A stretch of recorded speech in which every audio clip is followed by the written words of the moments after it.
Ketika Yerusalem masih terus berbuat dosa, Tuhan mengingatkan mereka sekali lagi dengan mengatakan di dalam Yehezkiel 22 ayat yang ke-14, apakah hatimu akan tetap teguh dan tanganmu merasa kuat pada masa aku bertindak terhadap engkau? Aku, Tuhan yang mengatakannya dan yang akan membuatnya.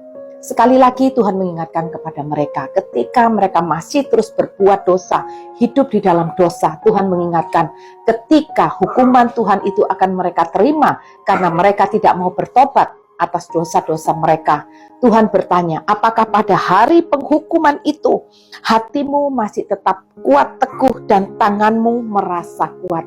Dalam arti kata lain, ketika penghukuman Tuhan itu diterima, tidak ada seorang pun yang bisa bertahan. Dan tidak ada seorang pun yang berkuasa untuk menolong karena kita jatuh kepada tangan Allah yang hidup.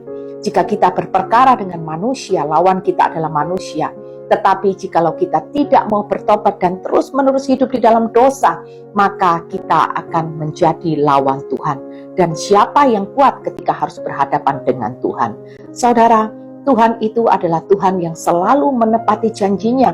Orang benar akan diliputi oleh kemuliaan Tuhan, tetapi orang yang tidak mau bertobat, maka jalan mereka adalah kebinasaan. Mari kita mengingat kebenaran firman Tuhan hari ini. Teguran daripada Tuhan buat Yerusalem mengingatkan kepada kita betapa kita harus membuang dosa di dalam kehidupan kita. Jangan lagi hidup di dalam dosa. Ketika kita masih hidup di dalam dosa, mari kita bangkit. Kalau kita merasa tidak mampu keluar dari dosa yang masih membelenggu kehidupan kita, mari kita datang kepada Tuhan dengan kerendahan hati, katakan, Tuhan, hari ini aku mau bertobat, tetapi aku tidak mampu untuk keluar dari lubang dosaku ini. Biarlah Tuhan memberikan aku kekuatan, Tuhan memberikan aku kemampuan. Dan percayalah saudara, ketika kita punya niat untuk melepas dosa kita berkomitmen untuk membuang dosa, Tuhan yang baik pasti memampukan kita. Ketika kita hidup di dalam dosa, ingatlah, mungkin hari ini kita merasa bahagia dengan hidup di dalam dosa, tetapi ingat, satu hari kelak murka Tuhan itu akan kita terima.